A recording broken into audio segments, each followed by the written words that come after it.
안녕하세요. 사연에 빠지다의 DJ 민영입니다. 오늘도 두 가지 사연 준비되어 있으니 끝까지 함께 해주시고요. 구독과 좋아요 버튼도 눌러주세요. 그럼 오늘의 사연 바로 만나볼게요. 안녕하세요. 저는 서울에 살고 있는 올해 41세가 된 김태희라고 합니다. 사실 제 본명이 김태희는 아니고요. 제가 이름만 들어도 알만한 대기업에 재직 중이고 워낙 사적인 이야기를 할 예정이라서 누가 알아볼까 가명을 쓰려고 하니 이해해 주세요. 마찬가지로 여기에 나오는 가족, 시댁 사람들 모두 가명으로 연예인 이름을 쓰도록 할게요. 전 원래 드라마 광이라서 여가 시간은 늘 각종 드라마를 보는 것이 취미였어요. 얼마 전 지인의 소개로 여기 채널을 알게 된 뒤로는 핸드폰으로 자주 틀어놓고 사연을 같이 듣고 있답니다. 성우분 목소리도 좋고 사는 사람 이야기들이 얼마나 재미있는지 시간 가는 줄 모르겠어요. 사실 저에게 가슴이 맺힌 이야기가 있어요. 또 요즘 심각하게 고민 중인 것도 있고요. 그래서 여기에 제 사연을 보내봅니다. 제 이야기를 들어보시고 살아오신 경험이나 조언, 쓴소리라도 좋으니 많은 말씀을 댓글로 남겨주세요. 저는 주변에서 흔히 볼 수 있는 평범한 5인 가족의 막내로 태어났습니다. 저에게는 5살 많은 오빠와 2살 위인 언니가 있어서 어릴 때부터 북적북적이며 자라왔어요. 어릴 때 우리는 많이도 싸웠죠. 같이 놀다가도 싸우고 특히 같은 방 쓰는 언니랑은 하루가 멀다 하고 싸웠어요. 사실 지금 생각하면 왜 그렇게 싸웠는지 그 이유도 기억이 안 날 만큼 매일 투닥투닥였죠. 오빠는 5살이나 위였기 때문에 저에게는 아빠 다음으로 무섭고 카리스마 있는 사람이기도 했어요. 주변의 다른 친구들 오빠와 달리 우리 오빠는 자기 여동생 둘을 말없이 잘 챙겨주는 츤데레 같은 성격이었어요. 제가 초등학교에 다닐 때 오빠는 중학생, 심지어 고등학생이었기 때문에 자주 놀아주지는 않았지만 저랑 언니 생일날 선물도 주고 어린이날에는 맛있는 과자나 아이스크림도 챙겨주는 다정한 오빠였죠. 언니도 자주 싸웠다곤 하지만 그래도 같이 붙어서 놀러도 다니고 친구 욕도 같이 해주는 정말 친한 친구 같은 사이였어요. 그렇게 다복한 집에서 자라서였는지 지금의 고민이 저에게는 더욱 힘들게 느껴지는 것 같네요. 제 고민에 대해서는 나중에 찬찬히 풀어볼게요. 우리 부모님은 동네에서 돈가스 가게를 하셨어요. 두 분 다 가게를 하시느라 바쁘셨기 때문에 우리 남매들은 좀 독립적으로 컸던 것 같아요. 다들 공부도 열심히 해서 나름대로 괜찮은 대학에 모두 재수 없이 한 번에 턱 붙었고요. 무슨 일이 생기면 우리 삼남매가 똘똘 뭉쳐서 해결하곤 했어요. 어느 날의 일화를 말씀드릴까요? 제가 초등학교 2학년 땐가 하교하는데 비가 억수로 쏟아지는 거예요. 우산이 없어서 집에 어떻게 가야 하나 발을 동동 구르고 있는데 그때 못된 삼총사 놈들이 지나가는 거예요. 그 애들은 못된 삼총사라는 별명으로 불리는 좀 불량하고 친구들 괴롭히는 남자애들 무리였는데요. 저보고 엄마가 돈가스 튀기느라고 우산도 없냐, 우산 갖다주는 가족도 없다고 불쌍하다며 놀리는 거예요. 저는 소심한 성격을 가지느라 거기서 서서 울고만 있었어요. 나중에 우리 언니가 자기 우산을 가지고 가다 저를 발견하고는 무슨 일이냐고 물었어요. 제가 못된 삼총사에게 당했던 이야기를 털어놓자마자 언니는 이렇게 말했어요. 이 나쁜 놈들, 내 동생을 괴롭혀? 내가 가만두나 봐. 언니는 이렇게 화를 내며 저와 같이 집에 갔고 중학교에서 하교하는 오빠를 붙잡고 오늘 제가 당한 일을 설명해 주었어요. 언니랑 오빠는 막내를 괴롭히다가 우리 부모님이 하시는 가게까지 욕한 그 놈들에게 복수를 해줘야 한다며 있는 대로 화가 났죠. 그래서 우리 셋은 우주특공대 바이오맨을 결성했어요. 당시에 유행하던 어린이 TV 프로그램 이름인데요. 그 바이오맨처럼 악당을 물리치겠다고 나선 거죠. 부모님 선글라스를 끼고 보자기를 망토처럼 어깨에 두르고 자주 놀러온다는 놀이터에 찾아가서 그 못된 삼총사놈들을 발견했습니다. 처음에는 우리 꼴이 우습다며 배를 잡고 웃던 놈들이 키가 크고 훨씬 형인 우리 오빠가 앞에 나서자 잔뜩 겁을 먹었어요. 우리는 악당 물리치는 바이오맨인데 너희가 우리 막내 태희 괴롭혔다는 정보가 입수됐다. 그래서 너희를 처단하기 위해서 왔다. 라고 하며 그중 한 녀석의 머리를 꿀밤을 몇 방씩 매겼습니다. 우리 언니도 다른 한 아이의 귀를 잡아당기며 혼내주었고요. 소심했던 저도 언니 오빠의 화력에 용기가 솟아나서 남은 한 남자아이에게 하이킥을 날렸습니다. 그 이후로 어떻게 되었는지 아시겠죠? 그놈들은 저에게는 찍소리도 못하고 피해 다녔고 우리 바이오맨 남매 소식을 학교에 퍼뜨려서 저는 마치 영웅이 된 것 같았어요. 학교 친구들이 와서 못된 삼총사들 혼내줘서 잘했다고 막 칭찬하고 저를 우러러 보기도 하고요. 그래서 한동안 학교에서 동네에서 편하게 지낼 수 있었죠. 우리 삼남매 바이오맨 덕분에요. 아이쿠야, 제가 너무 신이 나서 옛날 이야기를 길게 풀어놓았네요.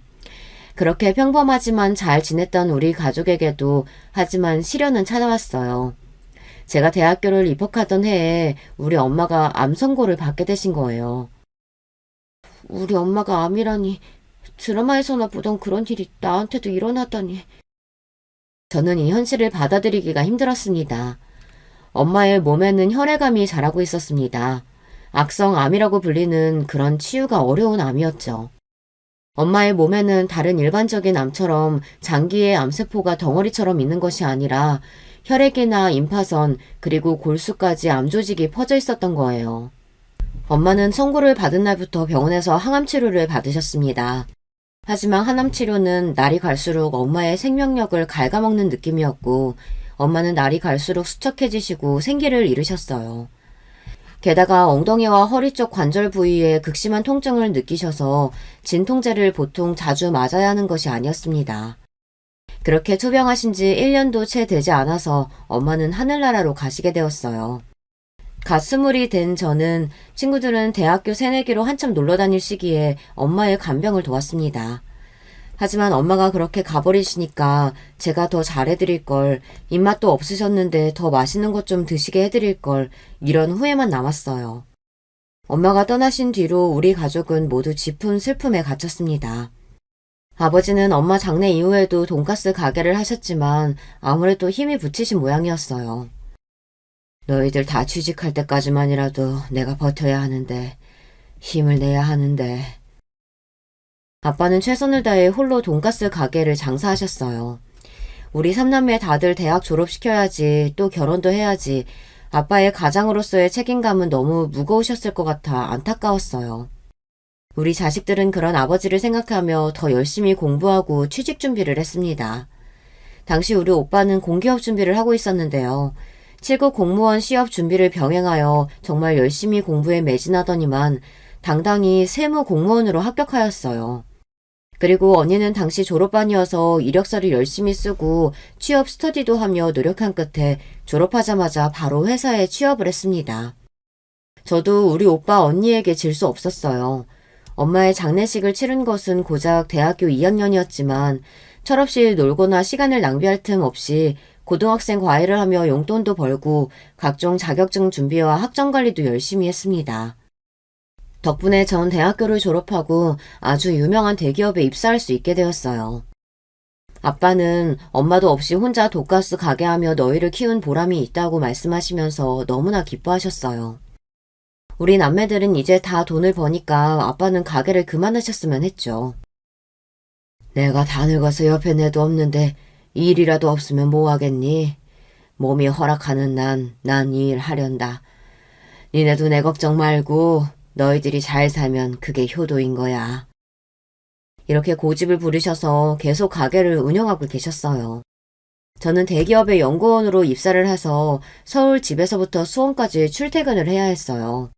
게다가 출근 시간은 어찌나 빠른지 새벽 별 보며 회사 셔틀버스를 타고 출근해서 저녁 별 보고 퇴근하는 날이 많았습니다. 회사 일을 적응하는 일은 정말 쉽지 않았지만 그런 저에게 힘이 되어주는 사람이 나타났죠. 바로 같은 연구소 내에 있는 최재성 선배였습니다. 선배는 신입인 저의 멘토와 같은 사수 선배였어요. 어리버리한 저의 실수에도 화내거나 꾸짖지 않고 차근차근 알려주는 다정한 모습에 저는 뿅하고 하트가 생기기 시작했어요. 선배에게 잘 보이고 싶어서 더 열심히 일하고 공부했더니 나중에는 부서에서 일도 금방 배운다며 칭찬도 받게 되었죠. 하지만 선배는 신입사원인 제가 처음부터 여자로 보이지는 않았던 것 같아요. 여동생 같고 귀엽다며 그냥 친절한 선배로서 선을 지켰어요. 저는 회식할 때 선배 옆자리에 붙어 앉고 커피나 간식도 책상에 갖다 드리고 메신저나 톡으로 자주 얘기를 걸며 나름대로 애정 표현을 했는데 말이에요. 그러던 어느 날부터인가 선배가 저에게 주말에 영화나 보러 가자고 하는 거예요. 제가 선배를 만나서 짝사랑한 지 5개월 만의 일이었습니다. 우리는 그 주 토요일에 만나 영화를 보고 패밀리 레스토랑에서 밥도 먹으며 처음으로 회사 밖에서 만났습니다. 저는 직설적으로 선배에게 물었어요. 선배, 내가 선배 좋아하는 거 알죠? 그런데 왜 이제야 데이트 신청한 거예요? 처음에는 그냥 귀여운 동생 같고 신입 같았는데 어느 날 너가 달라 보이더라. 응? 어느 날인데요? 우리 얼마 전에 차세대 연구 때문에 회의한 일 있었잖아. 다른 부서들이랑 동기원도 온 그날 너 정장 입은 거 처음 봤거든. 선배는 그날이 떠오른다는 듯 얼굴을 붉히고 이야기했습니다. 그때 뒷모습 보고 내가 반한 여자가 있었는데 그게 알고 보니 너더라고. 깜짝 놀랐어. 허리 골반 라인이 예술이던데? 블라우스랑 H라인 스커트가 그렇게 잘 어울리는 여자가 내 이상형이었거든. 그날부터 너를 찬찬히 다시 보니까 꽤 괜찮은 여자더라고. 게다가 나한테 호감도 갖고 있으니 놓치면 안 되겠다 싶었지. 이 남자 정말 단순하고 웃기지 않나요? 그리고 그 남자는 결국 제 남편이 되었죠. 제 나이 28살, 남편은 31살의 나이에 우리는 결혼을 하고 알콩달콩 살게 되었어요. 우리 남편은 제가 반할 만큼 다정하고 심성이 착한 남자였어요. 외모는 평범한데 성격 미남이라고나 할까요? 하지만 워낙 착하고 낙천적이다 보니 같이 살면서는 좀 단점이 보이더라고요. 어느 모임에 가든 회식을 가든 맨날 카운터로 1등으로 달려가서 결제를 하는 나쁜 버릇이 있더라고요. 그래서인지 남편 주변에는 우리 착한 남편을 벗겨먹으려는 사람들이 많아 보였어요. 저도 사람들 만나는 거 좋아하고 남에게 베푸는 일에 인색한 편은 아니에요. 그리고 우리는 대기업 맞벌이 부부니까 아무래도 월급이 여유 있는 편이잖아요. 아무리 그래도 그렇지 특히 시댁에만 가면 우리는 그냥 열린 지갑이었어요. 결혼 전 상견례 식당 비용도 다 남편이 냈다니까요. 그 소식을 듣고 나중에 우리 친오빠가 자기는 그렇게는 신세 못 진다면서 반 정도의 돈을 남편에게 억지로 지어줬지만 말이에요. 그 상견례 때 알아봤어야 했는데 우리 시부와 시동생은 맨날 우리 남편 돈만 쓰고 자기 돈은 한 푼도 안 쓰는 자린고비였어요. 그러고 보니 상견례 때의 기억이 떠오르네요. 보통 상견례 자리에 가면 시모를 잘 살펴봐야 한다고 친구들에게 하도 얘기를 듣고 나간 터라 좀 긴장했어요. 처음 시부 시모를 보고 어려웠었는데 의외로 시모는 처음 만났을 때부터 인상이 너무 좋으시고 저를 푸근하게 대해주시는 거예요. 아, 우리 남편의 푸근함이 시모를 닮았구나 싶은 생각이 들 정도였어요. 엄마가 7년 전에 암으로 돌아가신 것이 마음 한구석에 남아있었는데 도리어 시모가 먼저 그 말씀을 꺼내시는 거예요. 아가, 재성이한테 얘기 많이 들었다. 대학교 때 친정엄마가 돌아가셨다고 들었는데 그동안 엄마 안 계셔서 고생이 참 많았겠구나. 그래도 이렇게 참하고 예쁘고 거기에 대기업 다닐 정도로 능력까지 있으니 얼마나 기특해. 사돈어른 따님 참 잘 키우셨어요. 제가 부족하지만 우리 집사람이 되면 딸처럼 잘 해주겠습니다. 걱정 마세요. 저는 만난 지 30분도 안 돼서 시모에게 반해버리고 말았어요. 상견례를 마치고 우리 아빠랑 언니 오빠도 모두 최서방 어머니만 보면 결혼 걱정 없겠다고 모두 좋아하셨어요. 이렇게 좋은 시모가 계셨던 반면 남편의 동생과 시부는 좀 대하기 어렵고 불편했습니다. 인상도 날카롭고 뭔가 하는 말마다 날이 다 서있고 이기적인 느낌이랄까요. 그래도 걱정과 달리 시모가 좋은 분이신 것 같아 저는 시부와 시동생은 크게 신경 쓰지 않았습니다. 하지만 제 인생이 그리 순탄하지만은 않게 돌아갔어요. 결혼식을 올리고 2년 뒤 시모가 돌아가신 거예요. 게다가 우리 엄마처럼 시모도 암으로 세상을 일찍 뜨시게 되다니 저는 너무너무 슬펐습니다. 처음 시모의 암 선고 소식을 듣고 저는 먼저 가신 친정엄마 생각도 나고 해서 시모에게 정말 극진히 잘해드려야겠다고 다짐했어요. 대기업을 다니느라 바쁜 와중에도 주말이면 꼭 어머님 병실에 좋아하시는 꽃이랑 먹거리를 이만큼 사들고 갔죠. 물론 항암치료로 입맛을 잃고 대부분 드시질 못했지만요. 늘 제 마음은 어머님이 완쾌하시기를 간절하게 빌었습니다. 하지만 어머님은 당신을 괴롭히던 악성 뇌종양에 결국 지고 마셨어요. 어머님은 제가 시집와서 이쁜 딸이 생겨서 너무 좋았는데 손주도 한번 못 안아보고 간 것이 그것 하나만이 아쉽다고 하셨어요.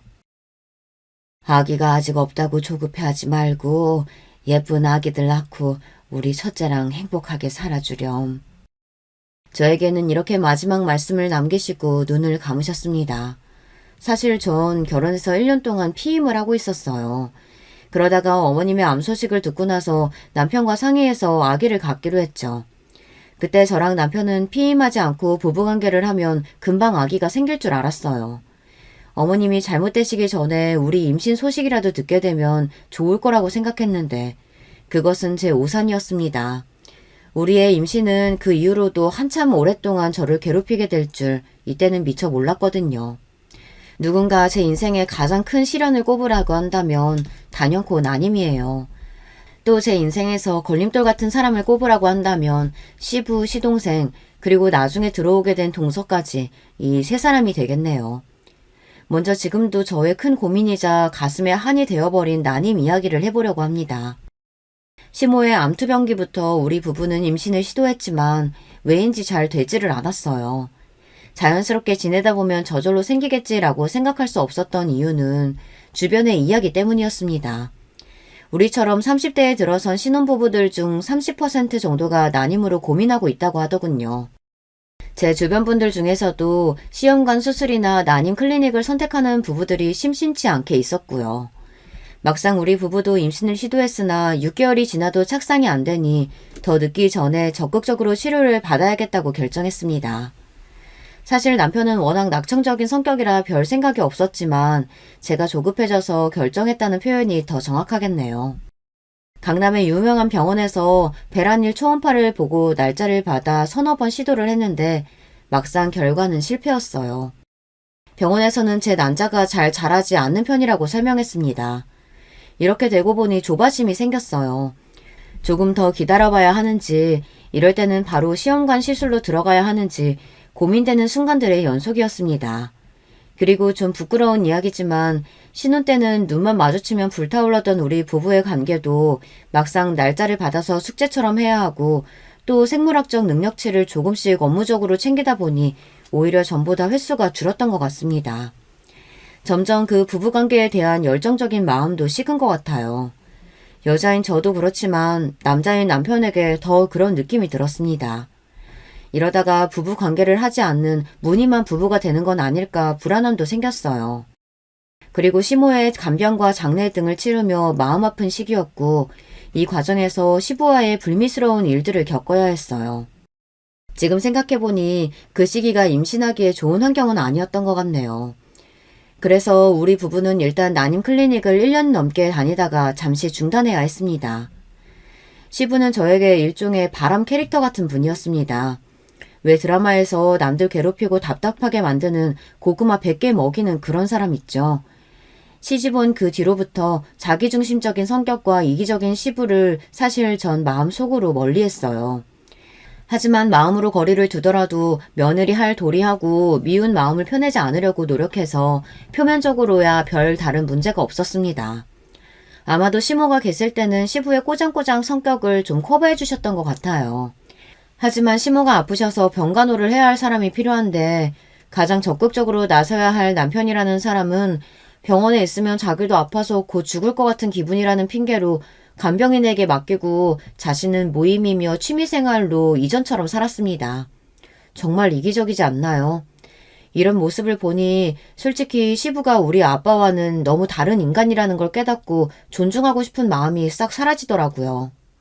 그리고 더 저와 사이가 틀어지게 된 것은 시모가 돌아가신 뒤였어요.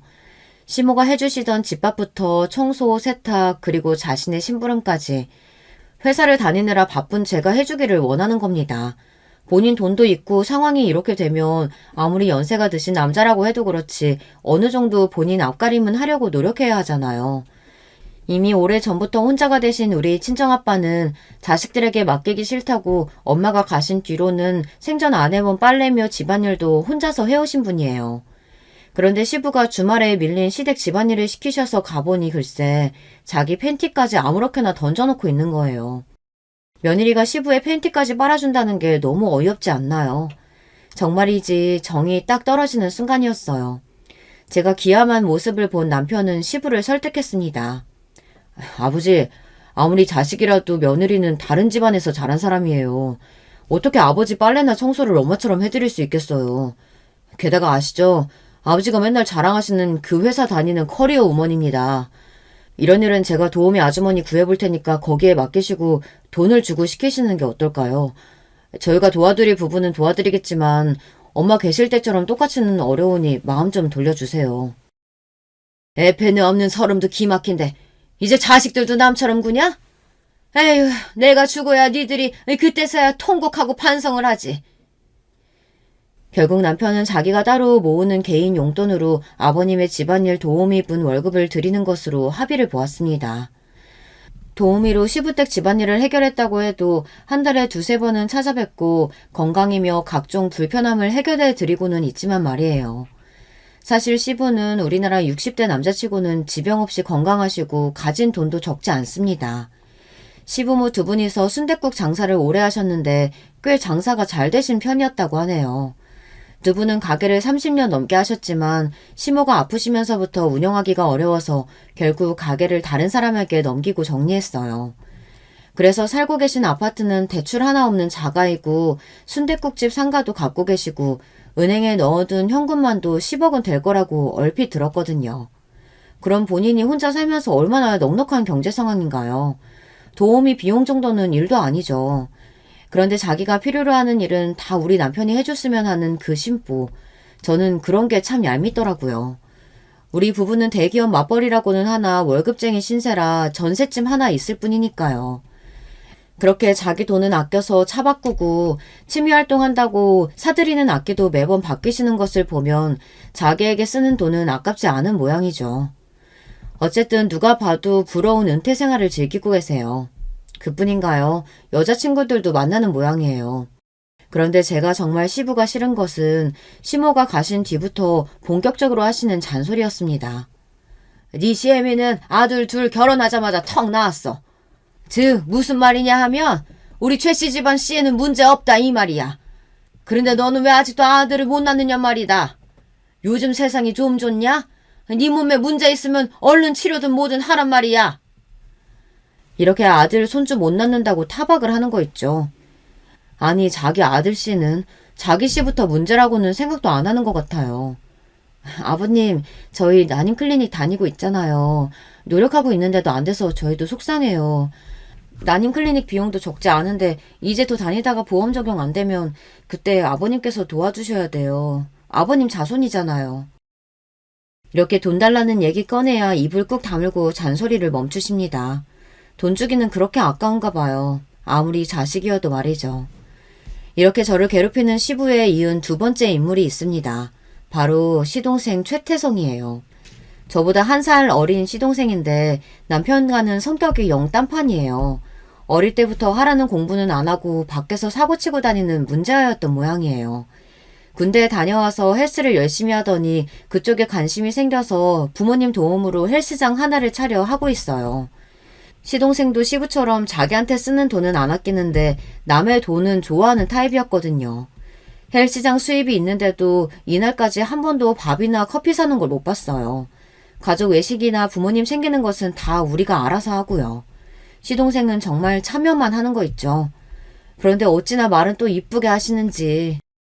아니 부부가 대기업 다니면서 애게 겨우 부패야? 어버이날에는 부모님 모시고 5성급 호텔 정도는 가져야 하는 거 아닌가. 그러는 자기는 아들 아니냐고요. 돈 한 푼 안 내고 얻어먹는 사람이 왜 이런 말을 거들어서 괜스레 미운 털 박힐 일을 만드는 건지. 우애가 깊고 서로를 챙겨주려고 하는 우리 남매랑은 너무 달라서 처음 시동생을 보고 문화 충격까지 느꼈답니다. 우리 오빠는 맞이로서 늘 든든하고 우리 가족 일을 앞장서서 하는 분이에요. 구세청에 세무 공무원으로 다니고 있는데 사실 누구나 가고 싶어하는 끝발 좋은 곳이잖아요. 그래도 얘기 들어보니 공무원이라 월급이 적은 편이더라고요. 그렇지만 우리 오빠는 늘 우리 가족 모이는 날이면 맛있는 거 먹으러 가자고 먼저 얘기하고 동생들 돈은 내지도 못하게 하는 사람이었어요. 그러면 우리 언니와 저는 가만히 있지 않아요. 백화점 상품권이나 한우 같은 값비싼 선물을 사서 올케 언니에게 드리고 오죠. 그리고 제가 자식은 아직 없지만 조카는 셋이나 있거든요. 오빠의 아들 한 명과 언니의 딸 둘을 가진 조카 부자예요. 저는 대기업 다니는 고모답게 부모로서 해주기 좀 망설여지는 그런 좋고 비싼 메이커 선물을 조카들에게 자주 해주었어요. 이렇게 남매들끼리 서로 말하지 않아도 베푸는 성격이니 얼굴 붉힐 일도 없고 또 서로 티내지 않고 챙기는 그런 가족 문화를 갖고 있답니다. 그리고 친언니는 의류 사업을 하느라 바쁜 형부가 있어 조카들을 키우는 전업주부인데요. 저와 전화도 가장 많이 하고 무슨 일이 생기면 가장 먼저 이야기할 만큼 친한 사이예요. 시댁에 와서 시동생하고도 그렇게 친하게 서로 챙기면서 지내고 싶었는데 이 동생은 정말 우리 오빠 언니와는 너무나도 달랐습니다. 시모가 돌아가시고 외로웠던지 시동생은 갑자기 소개팅을 계속하더니 금방 결혼까지 했어요. 옛말에 초록은 동색, 가재는 개편이라고 했던가요. 맙소사 글쎄 자기랑 똑같이 염치 없이 구는 동서가 들어온 거 있죠. 제 세 번째 바람 캐릭터가 이제서 등장했네요. 동선의 친정은 종로에서 무슨 귀금속 가게, 그러니까 금은방을 했다고 들었어요. 그래서 맨날 돈 자랑, 있는 자랑을 그렇게 하죠. 결혼하자마자 서방님은 동선의 친정에서 자금을 빌려주셨는지 헬스장을 확장해서 PT샵까지 하고 있습니다. 이 부분은 만나면 그렇게 맨날 돈 많은 사람들 부러워하고 어떻게든 벗겨먹을 생각에 혈안인 것 같아요. 대부분의 대화 주제가 누가 벤틀리 타고 오더라, 무슨 사업이고 한 달에 얼마를 버냐, 헬스장에 오는 고객분들 얘기를 줄줄 해대요. 그리고 그렇게 돈이 많아 보이는 사람들을 어떻게든 꼬셔서 자기도 그 사업에 낄 방법은 없는지, PT 받도록 유혹할 방법은 없는지 그걸 연구하는 부부입니다. 헬스장 광고 전단지에는 한 달에 3만 원 이렇게 써놓고 막상 고객들이 물어보면 다른 가격을 얘기하고 그것도 1년치 이렇게 장기로 현금 결제해야 할인해준다고 유도하지 않나. 카드나 현금 영수증 요구하면 부가세라는 명목으로 더 받고 이렇게 현금으로 수입의 대부분을 채워 무조건 현금 금고에 넣고 다닌다고 합니다. 그리고 당연히 세무 수입 신고는 엉망이고요. 그렇게 법을 어겨놓고 결제 전 녹음하고 세무과에 신고한 어떤 고객을 둘이서 엄청 욕하기 시작하는 거예요. 거지 같은 새끼 어쩌고 하면서요. 뭐 묻은 개가 뭐 묻은 개 욕한다더니 정말 거지같이 구는 것은 서방님네 부부 같아요. 급기야 좀만 더 열심히 수익 금액 누락하면 기초수급자 수준 돼서 나라 돈을 타먹을 수 있겠다고 동서랑 웃고 좋아하는 모습을 보니 혐오감까지 들었어요. 그 정도면 남부럽지 않게 있는 사람들이 왜 저러고 살까요? 가전제품 바꿀 때마다 형한테 전화해서 직원가로 사달라고 하고 결국 나중에는 그 돈도 어영부영 안 주고 넘어가는 거죠. 자기들이 신고 다니는 골프웨어나 명품 신발만 하나 안 사도 그렇게 거지같이는 안 살 텐데 참 안타까워요. 이 서방님네 부부는 그런 점에서 참 꿍짝이 맞는 것 같아요. 제가 동서가 싫은 이유는 청성적으로 질투가 많아서 저에게 가시돋친 말을 자주 하고 시부와의 사이에서 이간질을 해서 더욱 시부와 사이가 나빠지게 만든다는 점이에요. 거기에 제가 임신 부분에 대해 민감한 것을 알고 악용하는 질이 나쁜 사람입니다. 사람 약점을 가지고 노는 것은 정말 악독한 짓이잖아요. 제가 학벌이 좀 좋은 편이고 대기업을 다니니까 회사를 다녀본 적 없는 전업주부인 동서는 그게 안 입고 온 모양이에요. 여자가 너무 배워도 매력 떨어지는데 요즘 바람나는 남자들 와이프들 보면 은근 고학력자의 전문직 여자들이더라고요. 자기 혼자 배우고 능력에 취하니까 옆에 남자 기죽이는 거죠. 우리 형님은 안 그렇죠? 그럼요. 시아주버님 같은 남자가 어디 있겠어요. 와, 막 이렇게 사람 열받게 말한다니까요. 아버님, 혹시 형님 지난주에 오셨어요? 회사 일로 바쁘다고 안 왔다고요? 며느리가 혼자 된 시부가 불편하다고 회사 핑계대고 시댁에 자주 안 온다니. 에휴, 저는 우리 허니가 너무 좋으니까 아버님한테도 잘해드리고 싶은데 형님은 저보다 몇 년 일찍 이 집 식구가 됐는데도 왜 그렇게 냉랭하대요? 그러면 여기에 시부도 장단을 맞춥니다. 네가 참 바른 말 한다. 걔가 원래 그랬어. 처음 봤을 때부터 여자가 고분고분하지 못하고 뻣뻣하더니 우리 첫째 달달 볶고 사는 건 아닌지 걱정이네. 아니 그래서 걔네가 아직도 애기가 안 생기는 거 아닌가?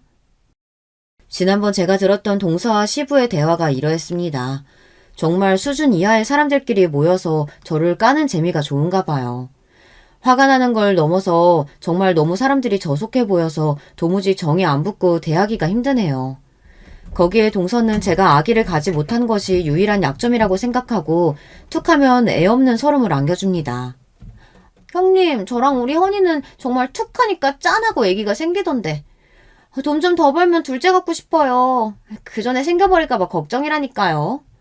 그래도 형님하고 시아주버님은 그런 걱정은 없으셔서 편하겠다. 어쩌면 사람이 이렇게 못되게 말할 수 있을까요? 동서랑 말을 섞고 나면 전 늘 화병이 올라오는 것 같은 기분을 느끼게 됩니다. 그러다가 정말 이 여자를 용서할 수 없게 되는 사건을 맞닥뜨리게 되었어요. 그날은 시모의 제삿날이었어요. 제사를 드리고 시부는 약속이 있다며 잠깐 나가셨고 남편과 동서와 과일을 먹으면서 이야기를 하고 있었죠. 나 회사에 김철김이 용하다고 소개해줘서 유명한 역술가한테 전봤었었다. 요즘은 또 전화로도 된다고 해서 회사에서 몇 사람하고 같이 봤어. 근데 신기하게 내 사주만 보고 딱 이러는 거야. 타고나기는 똑똑한데 아쉽게도 자식이 귀하다. 그래도 부자 된다. 생각해보니까 나 대학생 때 친구들하고 타로점 볼 때도 다들 자식이 귀하다, 자식 갖기 어렵다 이런 말 했던 기억이 나더라고. 그때는 미혼 때라 대수롭지 않게 여겼었는데 우리 친정엄마도 애 셋을 쉽게 낳으셔서 별 생각 없으셨고 진짜 이런 점이 맞추기도 하나보다 신기했어. 난 오히려 당신처럼 이성적인 사람이 그런 생각하는 게 새롭고 귀여운데 그냥 점쟁이들이 찍은 게 우연히 딱딱 맞은 거 아닐까? 근데 우리 친가 쪽 어른들 중에 두 분도 애 못 낳고 지금 50 넘으셨어. 어느 집안이나 그런 케이스가 있는 거 아닐까? 이런 말 하면 싫으실지 모르시겠지만 우리 친정엄마가 그러셨어요. 남녀가 만났을 때 아이가 안 생기는 건 피가 안 맞는 거라고. 즉 아이가 안 생기는 건 잘못된 만남이라는 뜻이라고요. 동서, 말이 좀 듣기 그렇다. 지금 21세기야. 대학 교육까지 받은 동서가 그런 말되는 얘기를 우리한테 전한다는 게 좀 웃긴 거 아니야? 형님, 좀 배웠다고 유세하세요, 지금? 우리 친정엄마 무시하는 거예요? 무시가 아니라 말도 안 되는 그런 말을 옮겨오는 속셈이 뭐냐는 거지. 밭이 안 좋으니까 애를 못 낳는 거지. 괜히 찔리니까 뭐 대학 교육이니 어쩌니 하면서 우리 엄마 무시하는 것 봐. 뭐? 동서, 지금 말 다 했어? 아니, 남았는데? 옛날 같으면 여자가 애 못 낳으면 다른 건 다 잘해도 소박감이었어. 맨날 잘난 척하면서 정작 애도 못 낳고 이제 늙은 자국만 남았네? 동서의 비웃음에 저는 억장이 무너졌습니다. 순간 그 비웃는 얼굴을 어디라도 한 대 치고 싶었는데 그때 남편이 우리 둘의 싸움을 말렸어요. 저는 분을 이기지 못하고 나와서 밤거리를 돌아다녔습니다. 동서가 하는 말 하나하나가 그대로 칼날이 되어 제 가슴에 찔렸어요. 우리가 아이가 없는 건 모두 저 때문인가요? 전 여자로서 정말 생식 기능이 없는 걸까요? 10년 동안 돈도 쓰고 노력을 해왔는데 이렇게 아이가 안 생기는 걸 나보고 어떡하라고. 임신을 못한다는 이유 하나로 저런 이상한 여자에게 이런 말까지 들어야 하나요? 전 너무 억울하고 자존심이 너무 상했어요. 난임 클리닉을 다니다가 남편과 잠깐 그만두고 나서 동서가 결혼해서 바로 딸을 낳는 것을 보고 전 더 마음이 급해진 나머지 바로 시험관 시술을 시작했어요. 보통 난임병원에서 몇 년 더 시도하다가 시험관으로 간다고 하지만 저는 바로 간 케이스죠. 제 나이가 35살도 안 되었으니 조금 빠른 감이 있지만 나쁠 것도 없다고 하더군요. 왜냐하면 시험관 시술 전 검사 결과 제 생식기관 중 하나가 선천적 구조 이상이 있을 수 있다고 했어요. 인공수정도 안 되고 시험관으로만 해야 하는 케이스라고. 그래서 7년 넘게 시험관 시술을 했지만 아무 소용이 없었습니다. 이럴 줄 알았다면 결혼한 직후 난자 냉동을 했어야 하나 이런 후회도 되었어요. 이제는 마흔을 바라보는 나이가 되었으니 말이에요. 전 친언니에게 한참을 울며 전화로 오늘 일을 이야기했어요. 그 전에도 동서의 흉을 본 적이 있어 사정을 잘 알고 있던 언니도 오늘 일은 정말 너무하다며 엄청 화를 냈어요. 전 이날 한참을 밤거리를 돌아다니고 마음의 상처까지 결국 지독한 독감으로 알아눕게 되었어요. 회사에 병가를 내고 병원에서 링게를 맞으며 입원해 있는데 우리 오빠랑 언니가 어떻게 알고 병원에 찾아왔어요. 아니, 오빠 언니 여기를 어떻게 알고. 둘째한테 얘기 들었어. 너 동서라는 여자한테 그딴 소리 들으면서 지금까지 살았다는 거 그게 말이 돼? 우리 아버지가 알면 뒤로 넘어가실 거야. 네가 얼마나 똑똑하고 인정받는 딸이었는데. 그 말에 저도 모르게 울컥했어요. 오빠 미안해요. 내 탓이지 뭐. 바보 같은 소리 하지 마. 막내 너는 가만히 있어. 얼른 건강 회복하고 있으면 돼. 이 오빠가 다 알아서 할 테니까. 이 자식들 세무조사 안 당해봤지? 기대해라. 우리 오빠는 그렇게 제 앞에서 동서의 복수를 다짐하고 돌아갔습니다. 저는 병원에서 일주일 지낸 뒤 퇴원을 했고 이후 회사에 출근해 있던 어느 날이었습니다. 동서의 전화가 오는데 일도 바쁘기도 하고 그 목소리를 듣고 싶은 마음도 없었습니다. 지 때문에 아파서 병원에 입원해 있는 동안 문자 한 통 없었는걸요. 그리고 저에게 그런 막말을 하고 한 달이 넘었는데 웬 전화람. 동서의 수십 통의 전화를 씹고 퇴근해 보니 집 앞에 동서랑 서방님이 기다리고 있는 거예요. 동서는 저를 보자마자 미친 듯이 달려들더니 사정하기 시작하는 겁니다. 형님, 내가 다 잘못했어요. 네? 제발 한 번만 살려주세요. 그리고 동서의 입으로 직접 친정오빠가 언니와 합심해서 복수한 이야기를 듣게 되었어요. 예전에 서방님이 장인어른 사업장에 쓸 공기청정기를 남편 회사에서 직원가로 구매해달라고 부탁한 적이 있었습니다. 그때 받았던 동선의 친정 회사 이름과 주소를 남편을 통해 알아내고 그 회사에 대한 세무조사를 착수하기 시작했다고 합니다. 일반적으로 탈세 제보가 세무과에 들어가면 이를 국세청에서 분석하고 조사한 뒤 세무조사 대상자로 선정할지 검토하는 기간이 필요해요. 하지만 우리 오빠가 누구인가요? 세무 공무원인 우리 오빠가 발벗고 나선 이상 그 어떤 사건보다 초고속으로 진행되었죠. 그리고 마음먹고 털어 먼지 안 나오는 곳이 어디 있겠어요. 하지만 여기는 먼지 수준이 아니었다고 합니다. 친오빠가 개인적인 원한이 없더라도 심각한 수준의 범법을 한 정황이 수도 없이 많았었대요. 동서 친정 부모님은 종로에서 귀금속 가게를 하고 있었어요. 손님에게 사은품 지급이나 할인을 해준다면서 현금 결제를 매번 유도했다고 해요. 고객 입장에서는 당연히 꽁으로 뭔가 주거나 할인해주면 좋으니 현금으로 사는 일이 매우 많았다고 합니다. 귀금속은 판매 금액이 최소 10만원부터 시작하는 고가의 물품이다 보니 그렇게 수입을 누락해서 한 달, 1년, 지금까지 20년 넘게 해오면서 얼마나 많이 해먹었겠어요. 이뿐 아니라 사업하면서 가공 매입비 등의 경비 비용 처리를 회계적으로 편법을 써왔고 지금까지 이렇게 수입을 제대로 신고하지 않은 금액이 엄청났다고 하네요. 나중에 친정오빠 말로는 60억은 될 것 같다고요. 그래서 세금으로 냈어야 하는 부가세, 법인세 등을 내야 하고 여기에 거짓 세금 계산서 수취 가산세, 부정 과소 신고 가산세 및 과소 납부 가산세 등의 죄목이 추가되어서 아마 10억은 넘게 세금을 내야 한다고 국세청에서 고지를 했다고 합니다. 그래서 이 돈을 마련하기 위해 가지고 있는 재산을 급히 처분하고 있지만 내야 할 추징 금액이 워낙 커서 매우 힘들다며 동서는 제게 토로했습니다. 거기다가 동선의 친정부모님은 이렇게 세금만 탈세한 분이 아니었더군요. 글쎄 여러 피해인들이 모여 사기 및 타인 명의 위반 등으로 고소를 당한 상태였습니다. 동선에는 인터넷 쇼핑몰을 열어서 거기에서 귀금속을 판매도 하는 개인 사업자였습니다. 초창기에는 인터넷 쇼핑몰을 동선의 친정 부모님 명의로 하다가 나중에는 아는 지인에게 1억을 줄 테니 명의를 빌려달라고 꼬셨다고 합니다. 이렇게 여러 명의 명의를 도용하면 자신들의 사업 소득을 다른 사람의 명의로 둔갑해서 세금을 회피하기 위해서인 거죠. 그뿐 아니라 그 명의로 거액의 사업자 대출을 받아 그 돈도 제대로 갚지 않았다고 합니다. 동서 친정아빠가 알고 있는 세무사나 변호사들에게 돈으로 로비를 해 이런 불법적인 방법들을 생각해냈다고 하니 얼마나 나쁜 사람들인지 당해도 싸다 싶어요. 그런 부모 아래서 보고 배운 게 뭐겠어요. 동서가 그렇게 남의 돈 빼내기 좋아하고 질투심 많았던 이유가 유전이라는 생각이 들어요. 피해자들은 졸지에 신용불량자가 되고 자신들이 사용하지도 않았던 대출금 상환 독처까지 받고 나니 일이 너무 커져서 함께 모여서 동선의 친정아빠를 고소할 수밖에 없게 된 거죠. 지금 국세청에서 추징당한 돈에 민사소송 손해배상으로 잡힌 소송 금액만도 다 합치면 50억은 될 거라고 하네요. 형님, 우리 친정이 갖고 있는 재산 탈탈 털어도 그렇게 큰 돈 낼 수가 없어요. 지금 부모님이 살고 있는 집이며 모든 재산에도 가압류가 잡혀있어서 정말 피가 마른다고요. 제발 친정오빠한테 이제 그만 막아달라고 말씀 좀 해주세요. 제가 앞으로 형님이 하라는 거 뭐든지 다 할게요. 시부도 제가 모실게요. 네? 그러니까 이번 한 번만 살려주세요. 정말 우리 집 다 망할 것 같아요. 동서는 얼마나 절박한지 제 다리까지 잡으며 사정을 했습니다. 맞아요, 형수. 당장 그만둬요. 같은 가족끼리 이러는 건 너무하지 않아요?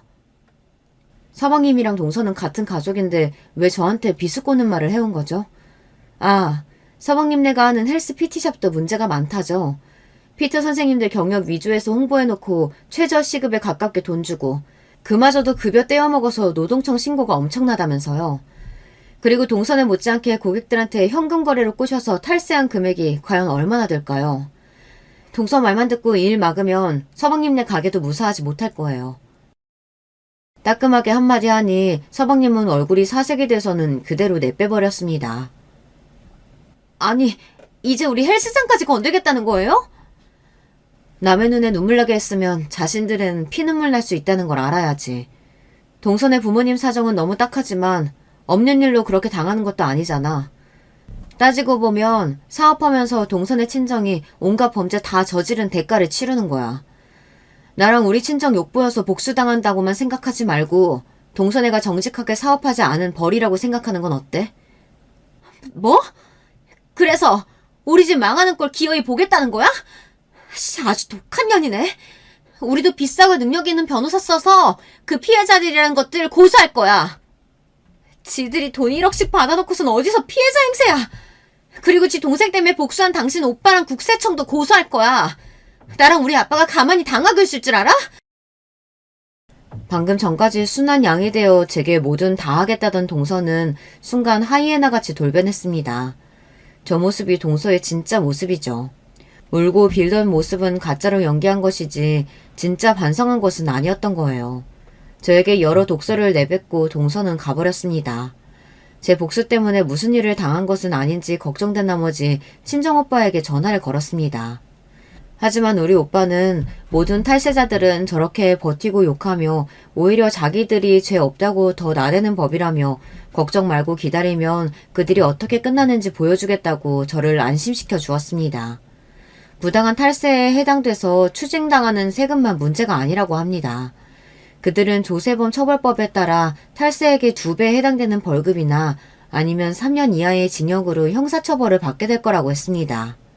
나중에 동선의 친정회사는 징역을 면하기 위해서 변호사를 고용하고 자신들이 당한 세무 처분에 대한 행정소송을 국세청에 했습니다. 하지만 소송 끝에 이들은 결국 패소하고 징역 1년의 실형을 선고되었습니다. 결국 동선의 친정은 갖은 나쁜 수를 써서 모은 전 재산을 날리고 신용불량자의 전과자까지 되는 결과를 초래하게 되었어요. 이건 모두 바로 그 동서의 새치혀 때문입니다. 그녀의 질투심으로 자기 친정이 초박살나게 되었으니 이를 어찌할까요? 저도 오빠가 처음 동선의 세무조사를 응징한다고 했을 때 이런 결과까지 나올 줄은 몰랐습니다. 어린 시절 바이오맨의 리더였던 우리 오빠는 일단 마음먹으면 정말 무섭게 끝을 보는 사람이었다는 걸 제가 미처 생각하지 못했었나 봅니다. 이런 일들을 겪으면서 결국 동서와 서방님은 갈라서게 되었어요. 그리고 동서는 아직도 저에게 문자를 하곤 해요. 육두 문자를 섞어서 우리에게 복수하겠다고요. 자기의 잘못도 자기 친정의 잘못에 대해 아직도 반성하지 않고 있는 것 같네요. 그래도 생각해보면 딱한 처지가 되었으니 그런 연락을 답하지 않고 무시하는 것이 제가 할 수 있는 최선의 도리라고 생각합니다. 통쾌한 것은 동선의 뿐이 아니었습니다. 이번 일을 보고 들은 시부는 그날부터 저에게 함부로 대하지 않으십니다. 만만하게 보던 며느리가 대차게 복수하는 걸 보니 조심해야겠다고 생각하신 모양이죠. 서방님은 동서와 이혼한 뒤 혼자 헬스장 가게를 하며 지내고 있어요. 제가 협박한 게 있으니 그 뒤로 직원들 월급을 떼먹거나 탈세하지는 못하겠죠. 저와 마주치더라도 지레 겁을 먹고 별말 없이 싹 자리를 피합니다. 시댁의 바람 캐릭터들이 사라졌으니 이젠 시댁에 가도 마음이 편안하네요. 이게 다 든든한 저의 친정 덕분입니다. 큰 재산이 있거나 빽이 있어서가 아니라 누군가 억울한 일을 당하면 배로 갚아주는 우리 세 남매의 우애 덕분이죠. 이렇게 제 인생에서 저를 괴롭히던 사람들을 걷어낼 수 있었습니다. 하지만 전 아직 아이가 없습니다. 그리고 이 사실은 치유가 되지 못한 채 아직도 제 가슴에 한으로 남아있어요. 세상에 내 핏줄은 꼭 남기고 싶은데 우리 남편도 괜찮다고는 하지만 속으로 왜 안 아쉽고 서운하지 않겠어요. 주변 분들이 하는 얘기가 병원에서 가망이 없다고 선천적으로 아기가 안 생긴다고 했던 여자들이 이사를 하거나 일을 그만두고 스트레스 없이 편하게 지내다 자연 임신이 되기도 한다고 했어요. 그래서 저도 회사를 그만두고 공기 좋은 곳으로 이사가서 임신을 시도해볼까 싶습니다. 사실 회사 다니면서 시험관 시술로 연차 쓰는 것도 상사 눈치가 엄청 보이는 일이긴 하거든요. 이렇게 해온 것이 비단 1, 2년도 아니고요. 그리고 회사에서 받는 스트레스가 아무래도 난임에 영향을 주는 게 아닐까 싶은 마음도 드는 게 사실입니다. 그동안 우리 부부가 돈 허투루 안 쓰고 엄한 주식이나 코인 같은 데 투자하지 않고 적금으로만 모아서 지금 살고 있는 작은 아파트도 자가이고 연금 저축도 많이 적립한 상황입니다. 빚도 없고 현금도 좀 모았으니 남편의 외벌이로도 충분하지 않을까 싶어요. 물론 제가 직장을 그만두는 일에 시부는 엄청 반대하십니다. 제가 맞벌이 할 때 뭐 하나 도와준 것 없던 양반이 그래도 며느리가 대기업 다닌다고 주변에 자랑하고 다니셨던 모양이에요. 남편은 무엇이 되든 제 뜻을 따르겠다고 말해요. 늘 저를 믿어주고 배려해주는 남편이 있어서 못된 시댁 식구 때문에 이혼하지 않고 아직까지 잘 살고 있는 것 같아요. 그리고 남편은 아기가 없어도 우리끼리 잘 살면 되지라고 생각하고 있어요. 여러분이라면 어떻게 하시겠어요? 어렵게 잡은 좋은 직장 이렇게 그만두는 것 괜찮을까요? 남겨주신 댓글 보고 저도 앞으로 어떻게 해야 할지 고민해서 잘 결정해 보겠습니다. 그럼 여기에서 저는 물러나 볼게요. 여러분의 격려와 조언을 기다리며 안녕히 계세요. 여러분, 두 번째 사연 시작하기 전에 좋아요, 구독 꼭 눌러주실 거죠? 그럼 두 번째 사연 바로 시작합니다. 안녕하세요. 제 일상에 담소 나누는 친구처럼 여기고 있는 사연에 빠지다에 제 얘기를 오늘은 보내보게 돼서 제 나름 지금 아주 뜻깊은 순간입니다. 저는 나이 지긋하게 먹어서 손자, 손녀까지 본 할머니예요. 저는 꼬박 30 나이를 채워서 결혼한 여자이기도 했어요. 그리고 제가 결혼했을 적만 해도 제 친정언니가 저에게 이런 소리를 했던 시절이었죠. 예, 나는 네가 노처녀로 늙어 죽을까봐 걱정했는데 그래도 시집가게 돼서 정말 다행이다. 30씩이나 먹은 여자를 흔쾌히 데려가겠다는 사내가 있는 게 우리 집안을 구한 것 같네. 언니, 전에 우리 집 살던 순이 언니라는 분도 31에 시집 갔었는데 내가 30에 결혼하는 게 뭐 그리 늦다고 호들갑이야? 그리고 나는 내 형제들이 우리 부모님 편찮아지신 걸 두고 이런저런 핑계 대면서 다 외면하지만 않았어도 돈 벌어서 부모님 병원비 대느라 바빠지만 않았어도 진작에 시집 갔을 거야. 상황 뻔히 알면서도 왜 이래? 명자 얘가 결혼 앞두고 맹랑하게 별별 소리를 다 하네. 지난 일은 왜 들먹거려? 네 큰 조카가 이미 중학생인데 넌 아직까지 노처녀로 살고 있었으니 내가 걱정돼서 한마디 한 것 좀 가지고. 저는 사남매 중에서 넷째였어요. 결혼을 앞뒀던 저에게 괜한 잔소리를 날렸던 큰언니, 그 바로 밑에 작은언니, 또 그 바로 밑에 오빠가 있었고요. 무려 3명이나 연년생이었던 것이죠. 그리고 막내인 저는 오빠하고 5살 터울로 태어났으니 왜 그 셋만 연속으로 태어났었는지 능히 짐작하시리라고 봅니다. 아들을 낳기 위해서 그랬던 것이었죠. 제 친정 오빠는 그렇기에 형편 부족한 집안에서도 가장 대우를 받고 자랐어요.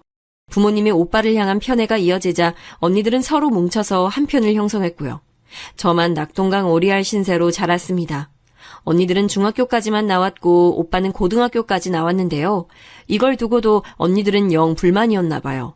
열심히 돈을 벌기 시작하더니 금세 남자 만나서 시집들을 가버렸고 여자는 결혼하면 출가 외인이라는 인식이 팽배했던 당시의 흐름을 착실히 따랐습니다. 편애받고 자란 오빠는 그럼 행복하게 잘 자랐냐고요? 꼭 그렇지도 않았어요. 가감없이 표현을 해보자면 글쎄요, 어중간한 망난이었다고나 할까요? 군대를 다녀오자마자 웬 젊은 유부녀와 눈이 맞아서 야반도주를 했던 사건은 그 이후로 저희 집안에서 두고두고 회자됐네요. 나중에 제 친정 아버지의 오랜 지인분께서 주선해 주신 상대와 어찌저찌 결혼을 했는데요. 언니들하고 똑같은 노선을 타더라고요.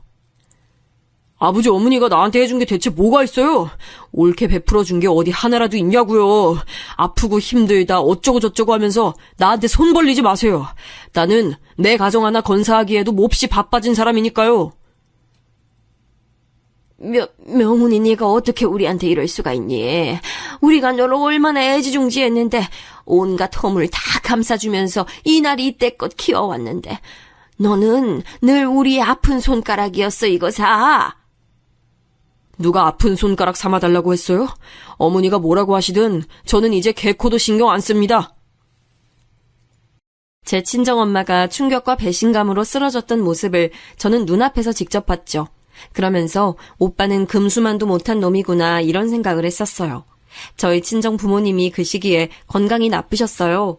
언니들과 오빠는 각자 다른 이유로 부모님을 향해 원망의 화살을 쏘아대며 나몰라라 했고 결국 부모님 곁에 남아 챙겨드린 건 저뿐이었습니다.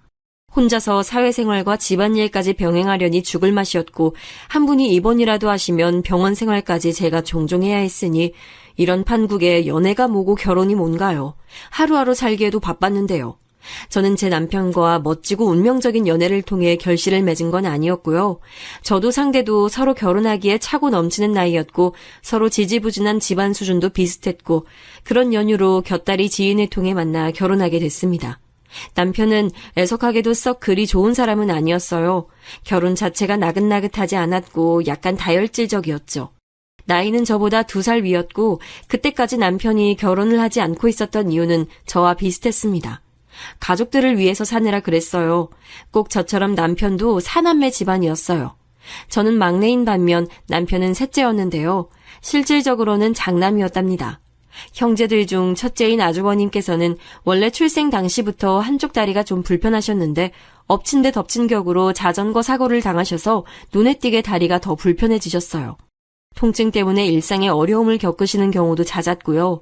그리고 둘째인 시누이는 어렸을 때 먼 친척집으로 가서 거기 일을 하면서 먹고 자고 하며 산 세월이 10년이었다네요. 유년 시절을 따로 보냈던 것이죠. 시집을 가서는 철저히 출가 외인으로 살았고요. 이러니까 남편이 실질적인 장남이었던 거예요. 막내 아들인 시동생은 놀랍게도 공부머리가 있었다네요. 그래서 남편은 자기 동생의 학업을 위해서라도 부지런히 일을 해서 돈을 벌어야 했지요. 전 이렇게 생각했어요. 그다지 건강하지 못한 부모, 가게에 도움이 되지 못하는 형제들, 가족을 위해 사느라 정작 나 자신을 위해서 살아보지 못한 것까지 이 남자는 나랑 비슷하네. 공감대를 형성할 수 있을 것 같다는 생각이 든다. 최근 제가 텔레비전을 보는데 예능 프로그램에서 어느 사회자가 그러더라고요. 남자는 아랫도리 때문에 인생 말아먹고 여자는 동정심 때문에 인생을 망친다고 말입니다. 제가 그 말 듣는데 저도 모르게 이야 소리를 내면서 무릎을 탁 쳤네요. 표본을 찾을 것도 없이 당장 제게 해당되는 것 같았으니까요.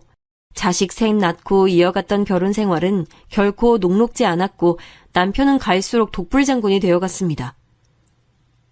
뭐야, 집에 술이 없잖아. 이 망할 놈의 집구석 그나마 술이 있어야 봐줄 만한 건데 술이 다 떨어지도록 여태 다들 뭐하고 있었어? 당장 튀어나가서 술 가져와. 어서 가져오라고. 내 말 안 들려? 당신 애들한테 자꾸 왜 그래요? 애들이 무서워하잖아요. 그리고 이제 우리 술 사다 놓을 돈도 없어요. 돈이 없어서 못 사다 놓은 거니까 그렇게 알고 당신도 이제 술 끊어요. 이 옆에 내가 무슨 헛소리를 그리 공들여서 하고 있어. 돈이 없다고? 그럼 자식 새끼들 저녁은 어떻게 뭘로 먹였다는 거야? 저기 저거 연필도 새로 산 거 같은데 아니야? 저거 살 돈이 있다는 건 술을 살 돈도 있다는 거지. 이 옆에 내가 어줍잖은 헛소리로 나를 현혹시키려고 들어? 오냐, 오늘 너 죽고 나 죽어보자는 거지? 가뜩이나 성정도 부드럽지 않은데 술까지 들어가면 그때는 정말 남편은 괴물이 됐죠. 괴물은 의사소통도 안 되고 오직 처리하거나 피해야 할 대상이잖아요. 마치 딱 그런 것 같았어요. 있으면 무서운 존재, 하등 도움이 안 되는 존재였습니다. 결혼 생활 초반부터 그러지는 않았는데 시간이 갈수록 그렇게 됐네요. 원래 타고난 본성이 그런 것이었는지 아니면 사는 게 즐겁지 않아서 그렇게 되어갔던 것인지는 지금까지도 전 모르겠습니다. 애들은 자기 아버지가 워낙 불안정한 모습만 보이니까 심적으로 방황들을 했어요. 특히 제 아들, 장남 말입니다. 저는 아들, 딸 이렇게 셋을 낳았는데요. 아들에게 미안한 점이 너무나도 많았습니다. 결혼하자마자 금방 생겼던 생명이었고 따라서 부모가 될 준비가 완전하게 되지 않은 때에 맞이한 아이였기 때문에 모든 게 서툴렀던 것 같아요. 그리고 아들이 첫 돌을 사흘 앞뒀을 때 시아버지께서 돌아가셨거든요. 그래서 첫돌 기념도 못했습니다. 이게 두고두고 미안하더라고요. 자식 셋 중에 유일한 아들이고 또 첫째잖아요. 그래서 남편은 자식들 중에 아들을 가장 챙겼었는데 이게 꼭 좋은 것만은 아니었습니다. 태서가, 우리 아들! 남자는 말이야, 책임감과 사명감이 있어야 되는 거야, 알아들어? 공부가 안 되면 일을 해야 되고, 일이 안 되면 어디 가서 사비라도 쥐어야 그게 남자야. 네가 우리 집안 장남이니까 넌 반드시 네 엄마랑 네 동생들 다 먹여 살릴 수 있는 능력을 갖춰야 해. 그거 안 되면 남자도 아니고 장남도 아니야. 그럼 넌 인정 못 받는 거야. 알았지? 네, 아버지. 제가 잘할 수 있는 거 찾아서 반드시 성공하고 돈도 많이 벌고 가족들 먹여 살릴게요. 그래, 바로 그거야. 그게 바로 남자야. 그리고 또 하나. 남자는 원래 여자보다 우세하기 때문에 항상 우쭐거리고 살아도 돼. 아니, 그래야 마땅해. 네 동생들은 너에게 늘 깍듯해야 한단다. 그러기 위해선 네가 위엄이 있어야겠지. 자, 앞으로 행동 멋있게 똑바로, 알았지? 지금 생각해보면 남편 입에서 늘 나왔던 그놈의 알아들었냐는 확인이 아들에게 얼마나 큰 부담으로 작용했을지 입맛이 씁쓸해집니다. 제가 지금까지 인생 살면서 느낀 사실 중 하나가 사람은 저마다 각기 타고나는 본질이 있다는 거예요. 이건 환경이나 습관으로 바꿀 수 없는 태어날 때부터 새겨져 있는 것이더군요. 제 아들은 타고나기를 남편이 종용해댔던 남자의 도리에 그 본질이 걸맞지 않았어요. 하지만 남편은 자기가 그렇게 살아왔다는 이유 하나만으로 장남에게 자신의 그릇을 물려주고자 했죠. 자기 성에 차지 않으면 아들을 혼냈고 벌레 보듯 쳐다봤으며 걸핏하면 나약한 자식이라고 다 들리게 혼잣말을 해대서 아들을 주눅들게 만들었죠. 그래서 아들은 저에게 제가 지켜주지 못하고 미리 알아봐주지 못해서 이루 말할 수 없이 미안한 아픈 손가락이 되어갔습니다. 제 친정 오빠를 두고 아픈 손가락이라고 했을 때의 부모님을 정말 이해하기 어려웠는데 제가 부모가 되어 보니 어느 정도 이해가 되더군요. 남편의 기에 억눌려서 살았던 아들은 조용하다 못해 고요한 학창시절을 보냈다가 갑자기 성인이 되고 나서부터는 자기 아버지에게 대들기 시작했어요. 왜 저에게 늘 나약하다고 하세요? 그러는 아버지는 얼마나 잘나셨길래 저에게 항상 기대에 못 미치는 실망스러운 자식이라는 식으로 말씀하시냐고요. 저를 보시는 눈빛부터가 아버지는 저를 사랑하는 자식으로 보고 계시지가 않아요. 저 그거 다 느껴요. 이게 또 나약한 소리를 하고 자빠졌구나. 네가 마음에 들게 하는 구석이 있어야 내가 널 사랑하는 자식으로 보든지 말든지 할 텐데 사내 놈이라는 것이 냉철하지가 못하고 근성도 뒤떨어져서 너는 영 아니야. 너는 날 따라오려면 100년은 멀었거늘 어디 감히 나에게 얼마나 잘났냐는 식으로 떠들어대. 잘나신 구석 하나 없는 거 맞잖아요. 그러니까 저한테만 자꾸 부담 주지 마세요. 하나도 안 반갑고 하나도 안 고마우니까. 어느 날은 아예 작정하고 자기 아버지와 설전을 벌이는 아들의 모습에 놀란 제 가슴이 두방망이질 쳤었죠. 그 후로 남편과 아들이 사이가 완전히 틀어졌어요. 제가 워낙 못난 부모라서 딸들에게도 미안한 점이 참 많았습니다. 온통 종잡을 수 없게 제멋대로인 부친과 이러나 저러나 결국은 못난 남편 끼고 사는 답답한 모친과 장남이랍시고 부모의 관심을 크게 받지만 정작 보이는 능력은 없는 오라비까지 딸들 입장에서는 얼마나 분통 터지는 세월이었을까요? 지금에서야 이런 점들을 찬찬히 뜯어보지만 당시엔 이런 시각을 가지지 못했던 것 같아요. 그래서 딸들에게 막연히 미안한 마음이 들면서도 한편으로는 딸들이 엄마 이해해줘야지 안 그러면 누가 이해해주나 라는 식으로 딸들에게 푸념도 많이 했고 화풀이도 종종 했던 것 같네요.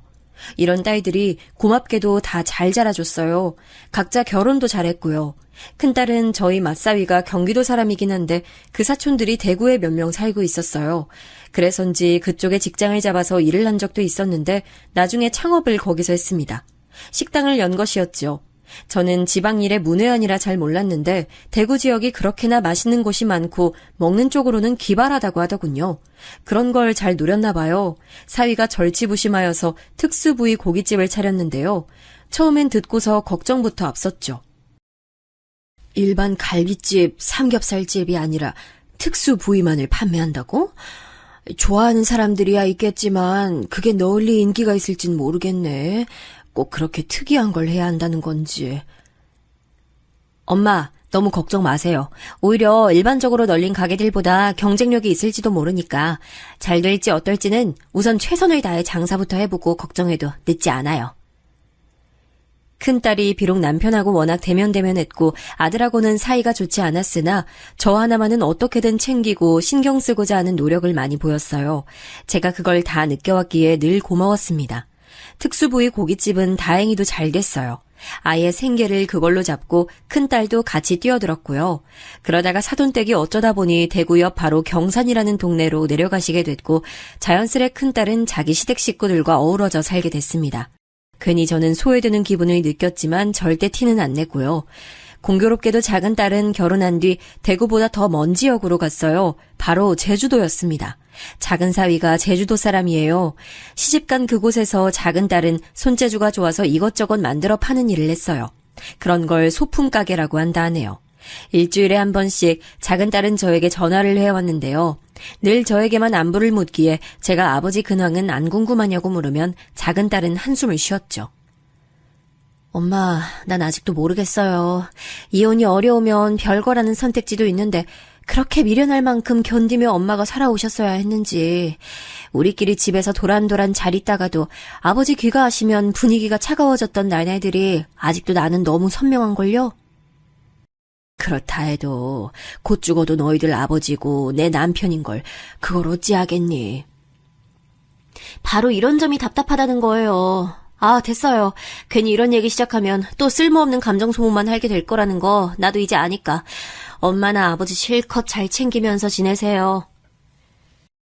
퉁명스럽게 말하는 작은 딸의 얘기에 저도 공감을 안 하는 건 결코 아니었어요. 자식들은 각자의 이유로 다 싫어했지만 저에겐 참아 버릴 수 없었던 대상, 바로 제 남편. 이런 저를 두고 바보 천치, 황혼이혼이라는 것도 모르는 천하의 답답한 사람이라고 욕하실 수도 있겠죠. 잘 배우고 세상 잘 보고 듣고 자란 사람들에게 저는 그저 무지렁이 같을 겁니다. 이젠 저도 그걸 알지만 전에는 아예 부부가 갈라선다는 생각조차 못했던 듯 싶어요. 그냥 결혼하고 애들 낳았으면 이대로 살다 죽어야 하는 게 운명이라고 생각했네요. 자식들 다 각자 인생을 살기 위해 나가버리고 이제 쓸쓸한 집에는 저와 남편 둘뿐인지 오래였습니다. 이번 생은 이렇게 저물어가겠구나 싶었는데 놀라운 소식이 끼어들었습니다. 남편이 암 진단을 받았어요. 그것도 사기라고 했습니다. 사기라고 들으니까 얼른 와닿지 않아서 의사 선생님께 재차 물었더니 그때는 말기라고 표현을 해주시더군요. 암이 온갖 장기로 다 전이된 상태라고 하였어요. 일주일 전까지만 해도 멀쩡하게 집에서 밥 먹고 잠자고 담배 피우고 그랬던 양반인데 이제 곧 떠난다니 이게 대체 무슨 일이니? 네 아버지 어떡하니 태서가? 그게 정말이에요? 아버지가 이제 사실 날이 얼마 안 남으셨다고? 말도 안 돼. 늘 태산처럼 웅장해 보이셨던 아버지셨는데. 저는 울면서 아들에게 먼저 소식을 알렸고 아들은 도무지 믿을 수 없어 했습니다. 남편에게 남겨진 시간은 허무하다 못해 기가 막힐 만큼 짧았어요. 그렇게 고집 강했던 사람이 이제 말 한마디 기운내서 온전히 뱉지 못하고 힘없이 누워있는 모습에 가슴이 짠하더군요. 별 볼 일 없었던 그의 인생 자체에 대한 동정심이 일었습니다. 그래도 우리가 부부로서 함께 만든 결실, 자식들이 이 순간 함께여서 다행이란 생각을 했죠. 손주들도 간간히 얼굴을 비췄지만 남편 떠날 때는 자식들만 있었어요. 삼남매가 자기 아버지에게 마지막 인사를 건넸습니다. 잘 가세요. 평안히 가세요. 이승의 모든 거 다 내려놓고 가세요. 그런 얘기를 했던 딸들이 했던 것 같아요. 그런데 생각지도 못하게 아들이 펑펑 울었어요. 아버지, 제가 한때는 아버지를 죽도록 원망도 했었고 증오심을 키우며 제 자신을 갉아먹기도 했지만 이제는 그런 거 다 버렸습니다. 그리고 이제는 옛날의 아버지를 조금 이해할 수 있을 것 같아요. 사실 제 인생에서 아버지만큼 영향력을 끼친 존재는 없었어요. 아버지는 제 버팀목이셨던 것을요. 아들의 모습에 저도 눈물샘이 크게 터져서 한참 울어댔네요. 남편은 그날 조용히 눈을 감았어요. 떠나는 모습이 고통 없어 보였네요. 정신없이 남편을 떠나보낸 이후 저는 아들에게 의지하며 살기로 했습니다. 엄마, 아버지도 이제 안 계셔서 집에 혼자 계시기 너무 적적하실 텐데 저희 집 오셔서 지내시는 게 어때요? 여태까지는 아버지 눈치 보여서 이런 말씀 못 드렸는데 이제야 해보네요. 아이고, 우리 효자 아들. 말이나마 그렇게 해주니 고맙네. 너희 사는 집이 가깝기도 해서 나도 그러고 싶은 마음이야 굴뚝 같지만 어디 내 맘대로 한다고 해서 그게 되겠니? 엄마 마음대로 하시면 되지 뭐가 문제예요. 혹시 며느리 눈치 보이셔서 그러신 거면 걱정하실 거 없어요. 부부끼리 상의 다 끝내고 드리는 말씀이니까요. 그게 정말이야? 너희는 애들도 기숙사 딸린 학교 다니니까 평일엔 집도 헐렁할 것 같긴 한데 그간엔 통 왕래를 안 하고 지냈으니까 갑자기 가서 지내려 보니 어색하긴 하네. 에이, 어떻게 아들 사는 집에 오실 생각을 하면서 어색하다고 여기실 수가 있어요. 엄마, 나 슬슬 섭섭해지려고 해요. 장남이 엄마를 챙겨야지 누가 챙기겠어요. 안 그래요? 일단은 와서 지내보시고 계속 머무르실지 말지는 천천히 결정하세요. 그럼 되잖아요. 아들의 말 맞다나 며느리 눈치가 보이긴 했어요. 제 아들은 당연하게도 결혼을 해서 가정을 꾸린 상태였고요. 본래 저희 부부와 그렇게 멀리 살지 않았음에도 왕래가 현저히 적었던 것은 아들이 자기 아버지와 워낙 사이가 매끄럽지 못했기에 그랬어요. 또 하나 제 며느리가 살갑거나 가정적인 느낌의 인물이 아니었다는 이유도 한몫을 했습니다. 요컨대 아들에게 먼저 시댁 챙기고 싶다고 말을 할 사람은 결코 아니었다는 거죠. 하도 자기 아버지에게 눌려서 자라왔던 아들이었기에 똑부러지게 이빨린 말을 하는 여자보다는 이렇게 좀 자기 위신이나 세워주고 뜻이 잘 통하는 여자와 결혼하고 싶었을 거예요. 아들네로 가서 사는 게 마음이 편하지만은 않았으나 남편을 갑작스레 떠나보내고 기분이 울적했던 건 사실이었기에 저는 짐을 꾸렸습니다. 딸들은 각자 대구, 제주도라는 먼 지역에서 살고 있었으니 제가 왠지 갈 엄두가 안 닿는데 아들 집이라면 근거리였으니 여차하면 택시 타고 집으로 돌아와도 된다는 계산이 있었어요. 어머님, 짐을 달랑 손가방 하나만 싸두셔서 제가 좀 놀랐어요. 이왕이면 짐을 많이 싸셔서 오래오래 머무실 작정이시면 저는 더 반가웠을 것 같거든요. 애민이가 그렇게 생각을 해주다니 놀랍기도 하고 정말 고맙구나. 내가 있는 동안 너희가 나 신경 안 쓰게끔 조용히 잘 지내보마. 그러실 필요 없어요. 여기가 어머님 왕국이고 어머님이 여기 왕이다 이렇게 생각하고 지내셔도 되는걸요? 제가 좀 낯을 심하게 가리고 부칩성도 없어서 지난 세월 어머님께 며느리 도리 못하고 살아온 점 죄송하게 생각해요. 앞으로라도 만회하고 싶어요. 어머님, 제가 부족한 모습 보이더라도 저 너그러이 봐주실 거죠? 며느리가 수더분하게 저를 맞아준 것이 의외로 여겨졌던 저는 금세 기분이 고무됐던 것 같아요. 남편이 너무 한순간에 허망하게 떠나버렸으나 아들내외와 잘 지내게 됐으니 이건 또 이거대로 잘 흘러가게 된 인생의 흐름이라고 여겼네요. 새침하고 말수가 적다고 생각했던 며느리는 제 관념을 깨부수고 저에게 아주 잘해줬습니다. 식단을 아예 저에게 맞춰서 짜주었고요. 저와 함께 기꺼이 동네 산책을 같이 다녀주며 주변의 지리를 알려줬어요. 그것에 저는 감동을 했죠. 동네가 어떤지 알려준다는 것은 앞으로도 저에게 여기서 살라고 말하는 것과 같았으니 저는 그런 것에서 며느리의 갸륵한 진심을 보았던 거예요. 엄마, 지내시는데 불편한 점 없으시죠? 조금이라도 힘드신 일 있으면 바로 알려주세요. 아이고, 우리 효자들. 나는 불편한 점 조금도 없어. 애미가 얼마나 잘해주는지 몰라. 이제 보니 네가 장가 하나는 잘 들었네. 엄마가 잘 지내신다니 다행이네요. 그런데 엄마, 그러면 집은 서서히 정리를 하시는 게 어때요? 어차피 우리랑 같이 계속 사실 건데 그 집은 이참에 빠르게 정리를 하시는 게 낫죠. 아, 그렇다고 해서 팔기는 좀 아까운 위치에 있으니까 저한테 미리 주시는 것도 좋고요. 그 다음에 새를 놓으시면 되죠. 나야 뭐 그런 걸로 이득 볼 욕심은 전혀 없고 새를 받아먹을 계산은 전혀 못해서 그 돈들이 나한테 안 와도 상관은 없다면 그럼 네 동생들은? 아, 엄마, 앞으로 엄마 계속 모시고 살 자식은 누구죠? 바로 저예요. 그러니까 저 혼자 받아야 맞는 거죠. 엄마가 저희랑 사는 거에 불편함 없으시고 저희는 애들 대학 들어갈 때 대비해서 돈을 더 벌고 더 모아놔야 하는 입장이고 이런 상황이니까 당연히 저한테 그 집을 주시는 게 맞죠. 다른 건 굳이 생각도 마세요. 아들내외와 함께 살게 된 지 딱 한 달째였어요. 저와 남편이 살았던 그 집, 약간 오래되긴 했으나 위치가 정말 좋았어요. 인기가 많은 만큼 수요는 계속 늘고 있는데 공급은 안 되는 위치여서 누구라도 탐이 날 만한 곳이었습니다. 그걸 아들이 달라고 그랬어요. 굳이 제 명의에서 바꿔서 말이죠. 제가 사랑하는 아들이었으나 제 앞에서 열변을 토하는 그 모습을 보며 진작에 이런 꿍꿍이가 있었구나라는 직감이 들고 말았습니다. 하지만 인생 사는데 돈처럼 확실한 것은 없으니 너무 서운해하지 않으려고 했어요. 저는 이틀 고민을 하다가 아들내외 앞에서 말했죠. 재산 주고 나서 내가 팽당하는 건 아니겠지? 토사구팽 꼬라지를 면하려면 나도 덜컥 너희에게 내 재산을 넘겨줄 수가 없구나. 엄마, 무슨 말씀을 그렇게 하세요? 재산도 얻고 엄마도 모시고 저희는 그냥 일석이조라고 생각해왔을 뿐이에요. 어떻게 엄마한테 불효를 저지르겠어요? 엄마 돌아가시는 날까지 저희가 무조건 모실 거예요. 그게 정말이니? 그렇다면 앞으로도 나에게 계속 효도를 하겠다고 각서까지 확실하게 써줄 수 있겠지?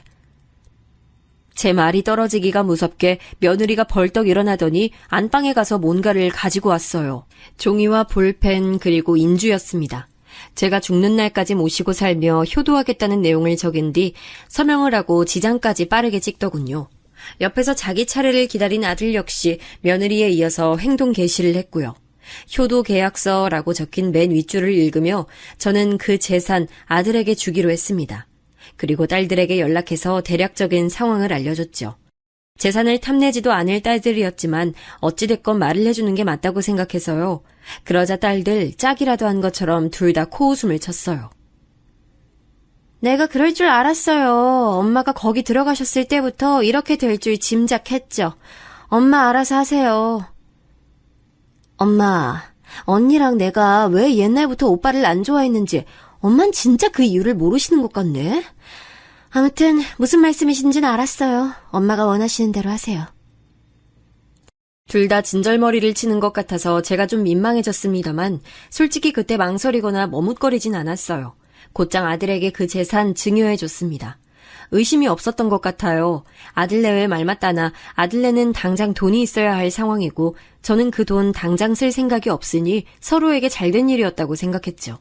재산을 물려받은 아들은 무척이나 기뻐하면서 며느리와 얼싸안았고요. 손주들까지 모두 함께 즐거운 저녁 외식 식사까지 하며 화목한 앞날을 약속했죠. 저는 그때까지만 해도 몰랐어요. 어떤 일을 겪게 될지 말이죠. 그로부터 며칠도 안 지났는데 왠지 모르게 그 집에서 눈치를 보게 됐습니다. 며느리가 전처럼 제게 먼저 다가와서 이거 하자 어디 가자 이렇게 안 해주니까 제가 낙동강 오리알 신세가 된 듯 했고요. 주말 아침에 일어나 보니 집이 휑했고 저를 두고 아들내외와 손주들이 1박 2일로 주말 나들이를 가버린 것에 황당해졌죠. 왜 저를 두고 갔냐고 따지기가 망설여지는 스스로가 초라해지는 경험 살면서 한 번쯤 해보셨을까요? 저는 이때 정말 제 자신이 작아졌다고 느껴졌어요. 기운 잃지 않으려고 일부러 부단히 가사활동을 하려고 노력했고요. 그런데 하루는 제가 청소를 좀 해줄까 싶어 안방에 들어갔다가 화장대 위에서 수상쩍은 종이 쪼가리들을 보고 말았어요. 그건 다름 아닌 노인들이 들어가 사는 요양원 안내문이었습니다. 저는 떨리는 손으로 그걸 살펴보다가 직감적으로 이거 큰일이구나 싶은 판단이 들어 얼른 제 돋보기부터 챙겼어요. 돋보기를 끼고 찬찬히 글자들을 제대로 놓치지 않고 읽어내려갔죠. 잠깐만. 이건 요양원 시설 안내가 아니라 입소 상담 내역이잖아. 그렇다면 여기 상담을 마친 요양원에 설마 나를 들여보내려고 작정을 해놨다는 거야? 현재 입소 대기 인원 앞에 2명. 예상 입소 날짜는 1달에서 1달 반 후라고. 아유 세상에 구석탱이에 내 생년월일도 적어놨네. 맞구나. 나를 보내려는 게 맞구나. 이런 배은망덕한... 꼼꼼하게 내용들을 뜯어본 제가 경악을 할 수밖에 없었습니다. 각종 요양원을 알아본 것으로도 모자라 이미 한 곳에서는 상세한 상담을 맞춰놨더라고요. 틀림없는 정황을 포착해낸 저는 일단 내색은 하지 않기로 하고 치열하게 머리를 굴리기 시작했습니다. 이대로 이 집을 벗어나서 딸들에게 가는 방안이 가장 첫 번째로 떠올랐어요. 그게 가장 빠르고 현실적인 방법이었죠. 여차하면 딸들에게 도움을 요청해 놓을 작정을 해놓은 다음 제가 며느리에게 슬쩍 운을 띄워봤습니다. 저번에 텔레비전에서 보니까 어떤 60대 중반밖에 나이를 안 먹은 사람이 세상에 글쎄 벌써 요양시설에 들어가 있다고 하더만 그 나이에 치매가 심하게 왔다지 뭐야. 아무리 그래도 아직 요양시설에 들어가 살기엔 아깝고 창창한 나이인데 너무 안타깝지? 뭐가 안타까워요? 치매 걸리면 짐승이 된 거나 다름없잖아요. 그리고 어차피 60대나 70대나 저는 거기서 거기라고 생각해요. 노인네 냄새 나기 시작하는 건 똑같잖아요. 그런 건 감춰지지가 않더라고요. 나이 먹고서 꼬장 부리는 것도 다 똑같고요. 하자 있으면 요양원 빨리빨리 들어가는 게 자식들 비롯한 남은 가족들에게 좋은 일 하는 거라고 생각해요. 하자? 그 표현은 너무 심한 것 같구나.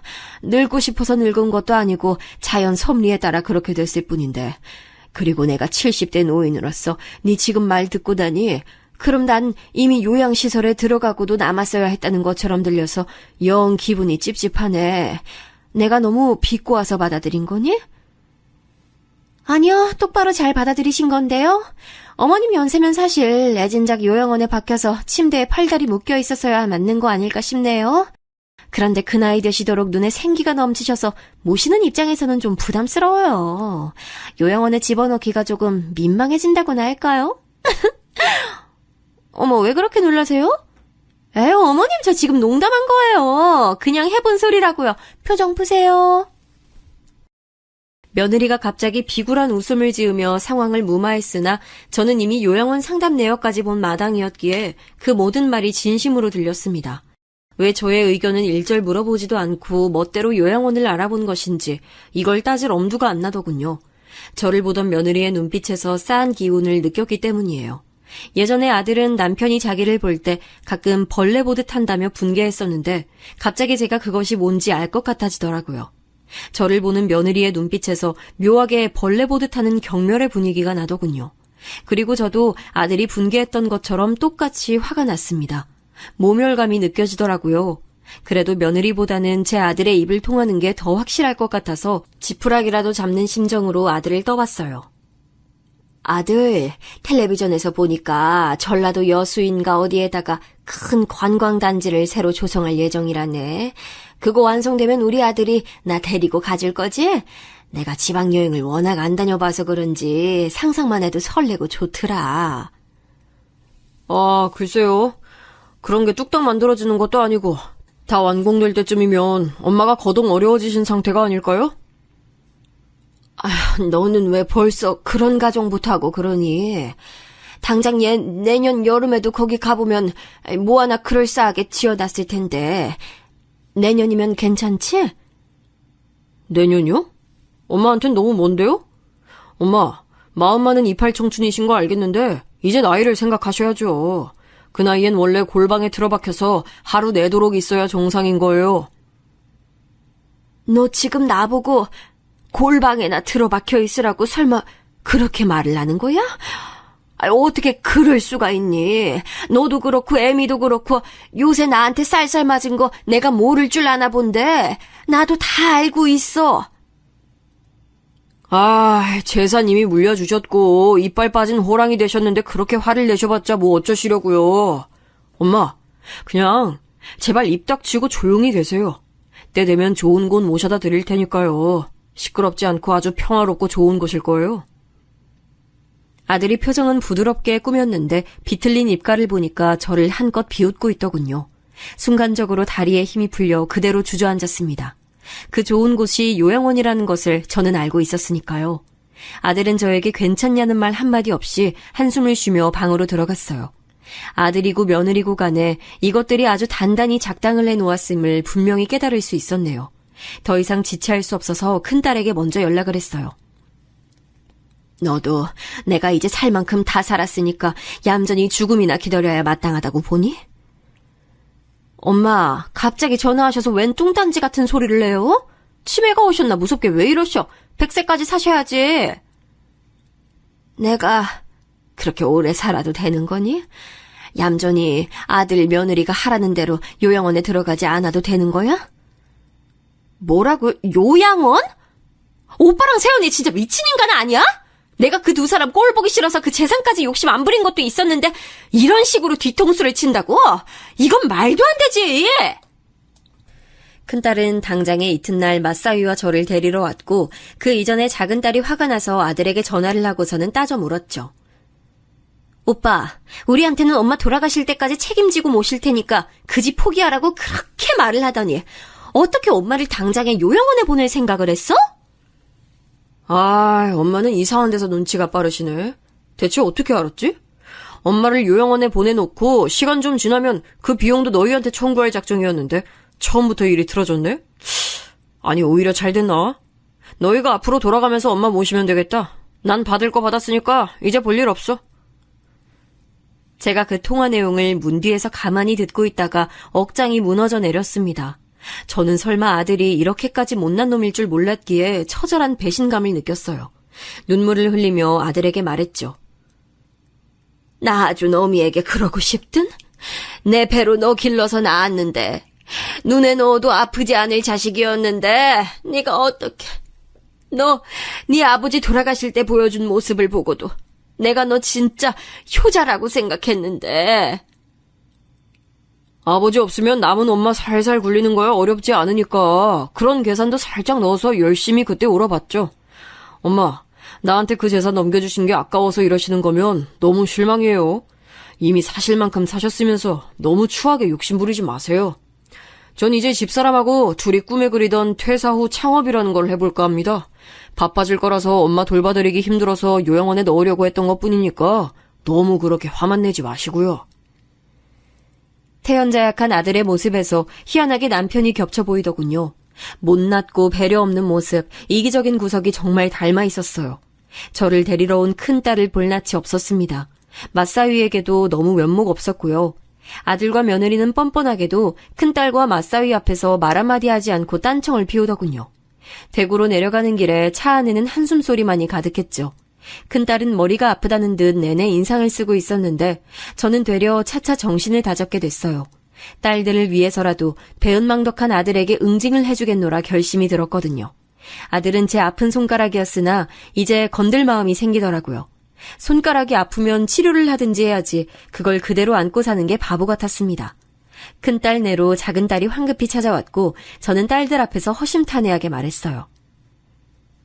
내가 제멋대로인 남편을 참아주고 살기 이전에 책임감 없는 형제들 사이에서 친정 부모님을 홀로 감당하며 살았던 전적이 있지. 그렇기에 친정 부모님은 나에게 얼마 되지도 않는 그 재산이나마 몰아주셨어. 그 당시엔 아무짝에도 쓸모없었던 자그마한 땅 그것뿐이었지만 내가 이번에 알아보니 값이 천정부지로 치솟았더구나. 또 가계부는 아예 쓸 줄 몰랐던 남편 대신 돈 관리를 평생 해온 나는 다른 재산도 만들어놨었지. 지금 보니 그것들이 모두 이 순간을 위해서였던 것 같네. 그 재산들은 모두 너희에게 나눠주마. 그리고 못난 아들 녀석에게는 정신교육이 필요한 것 같네. 제가 꽁꽁 숨겨왔던 재산 이야기를 꺼내자 딸들이 난리가 났지요. 아들에게도 끝내 밝히지 않고 살아왔던 것이니 당연히 딸들도 몰랐습니다. 저는 제가 다 죽을 때가 되면 자연스레 자식들에게 나눠줄 생각이었으나 이제는 상황이 바뀌어 있었어요. 자식만 뒤통수 칠 줄 아는 게 아니라 부모도 뒤통수 칠 줄 안다는 것을 보여줄 때였습니다. 아들은 과감하게 퇴사를 했고 며느리도 오래 이어왔던 아르바이트를 그만둔 뒤 요즘 젊은이들이 찾는다는 분위기의 작은 식당을 차렸습니다. 그리고 그때부터 악몽의 시작이었어요. 잘 되는 식당을 꾸려온 큰딸 내외는 이런저런 것들에 도 같은 상태였는데요. 그 식당 위치 특성상 소문에 휩쓸리기 적절하다고 하더군요. 그래서 제 부탁을 받은 큰딸 내외가 인터넷에다가 글을 열심히 올렸습니다. 현대판 고려장을 행하려던 페루나가 차린 가게가 있다는 식으로 말이죠. 맞사위는 우리나라 자영업자들이 모두 다 모여서 의견을 주고받는다는 곳에 글을 올려서 엄청난 파급력을 이끌어냈습니다. 그 식당이 어디인지 모두가 유추해낼 수 있지만 글에는 정확히 기재가 안 되어 있도록 교묘하게 적었다고 하더라고요. 식당을 운영해오며 다사다난한 사건들을 겪은 큰딸 내외의 묘안이었죠. 아들 내외가 꿈에 그리던 창업이 악몽으로 물들어가는 경험을 하고 있는 와중에 저는 세입자가 살고 있는 집에 찾아갔습니다. 아들에게 재산으로 넘겨주고만 그 집에는 월세로 들어온 세입자가 살고 있었어요. 제 사정을 들은 세입자 가족이 놀라며 분개했고 제 부탁을 흔쾌히 들어주기로 했습니다. 협조해 주셔서 정말 감사합니다. 여러분께도 득이 될 일이니까 이건 걱정 마시고요. 아무쪼록 부탁드릴게요. 예, 당연하지요. 이야기를 듣는 동안 이건 진짜 아니다 싶어서 무조건 도와드리고 싶어졌어요. 꼭 잘해드리겠습니다. 분개해 주신 세입자 가족이 나선 건 집 수리에 관한 문제들이었어요. 월세로 들어왔으니 집주인에게 짜잘한 수리 요청을 다 할 수 있었으니까요. 그리고 저는 그 집에 직접 살아왔던 사람이었기에 어느 곳들이 약한지 오래됐는지 조금만 건드려놔도 어디가 고장이 나는지 이런 것들을 꿰고 있었습니다. 세입자 가족을 아들 내외로 들들 볶으며 이것저것 수리를 요청했는데 배수관부터 창고 문짝까지 요청 안 온 것이 없었고 놀라운 것은 정말로 망가져서 꼭 수리를 할 수밖에 없던 상황들이었다는 것이죠. 이럴 리가 없는데 이게 왜 다 고장이 나 있지? 그런데 수리기사들한테 불러봐서 물어봐도 연식이 됐으면 충분히 다 고장이 날 수 있다고만 대답하고 이렇게 되면 세입자 잘못 아니니까 다 해주는 게 맞는 건데 어쩜 이렇게 모든 게 틀어질 수 있는 거야? 이게 말이 돼? 이 정도면 그냥 어머님께서 쓰레기를 우리한테 처리하신 거 아니야? 위치 좋고 가격 전망 좋으면 뭐해? 집이 쓰레기인데. 여보, 가뜩이나 소문 이상하게 나서 가게에 파리만 날리고 다달이 적자만 쌓여가는데 집 문제까지 엮이니까 나 골치 아파서 못 살겠어. 세입자 가족이 보는 앞에서 아들 내외는 언성을 높이며 싸우기까지 했다고 하더라고요. 둘 다 안색이 안 좋았고 초조했다고 합니다. 하지만 여기서 끝이 아니었죠. 아들 내외는 곧 자식 문제에도 직면하게 됐습니다. 10대 학생들이 주로 하는 인터넷 사이트에서 우리 가족 얘기가 나돌고 있다고? 게다가 현대판 고려장의 손자들이라면서 우리 애들이 거기에 거론이 되고 있다고? 그래 여보, 어떡해?